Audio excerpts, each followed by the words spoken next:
can just back up this a little bit there. Sorry, brother. That thing's a little close. It's the microphone, sorry. I know.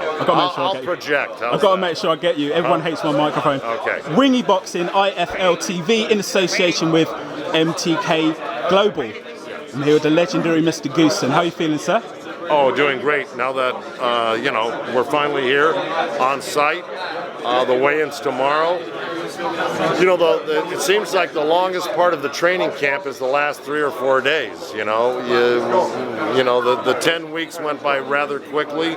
When you're working, it always does. And then the last few days, you're concentrating on making weight, and the clock kind of slows down a little bit. But now it's upon us. The weigh-in is tomorrow, and the fight is Saturday. I'm very excited about it. I consistently hear good things from Amir about you two, and you haven't even had a full camp. You two seem to sort of get on. There's a connection there, isn't there?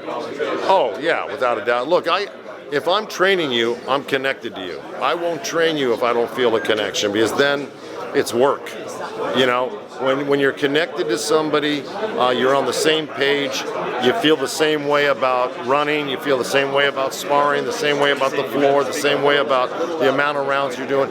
And when I've got that sort of connection to a fighter, and he to me, it really makes the work a lot easier. And those are the only type of guys I really want to work with. I'm very selective about whom I work with, because not everybody, will mesh and gel. But Amir and I, for sure, we have a lot in common inside and outside the ring.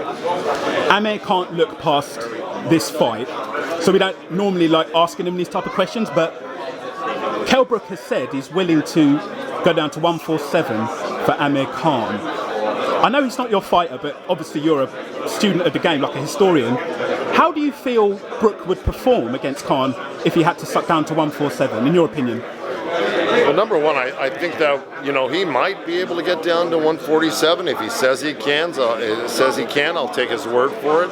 I think Kell Brook's a good fighter. I think he's got some skills. He's clever. He's a good counter puncher. Now, if he could get down to 147, that could take a little bit of a toll on him. I don't know. I know, he fights at 54. And it's probably not easy for him to get to 54. If it was, he might fight at 47 already. So, but it looks like he's willing to make an exception and do what it takes to get to 47, no matter how debilitating it might be to his body or not. I don't know. But ultimately, that decision is going to be made between the promoter, the manager, and the fighter, and I'm sure I'll have some input on it. But right now, I haven't heard even a whisper of that. So I don't know what may be going on behind the scenes.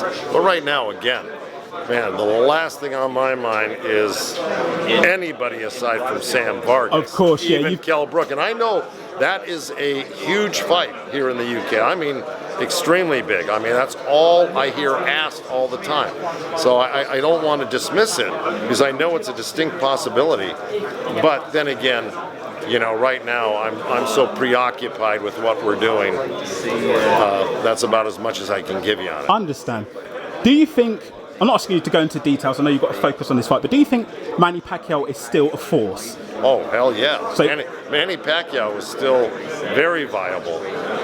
Look, sometimes, and I've been in this situation. And you know why I asked that, don't you? Well, of course. I know why you're asking. But again, sometimes a switch of trainers can rejuvenate all the juices again. And I've seen it before. I've run out of steam with fighters before, where I feel I've come to the end of the line and they've gone forward with other trainers, sometimes successful, sometimes not. But I think that the switch for Manny after all those years with Freddie, sometimes it gets stale. And I think that kind of really rejuvenated him, to tell you the truth. I watched his training films. He looked like he was training better. And he certainly fought like he recaptured some of his youth. Thank you for giving me your time. No. Have a great fight. Sorry for the camera in your face. I'll back off a little bit. Yeah. Thanks for speaking. No, that's all right. Thanks for speaking to Wingy Boxing. I know it's a microphone. And IFL TV. Thank you. All right, brother.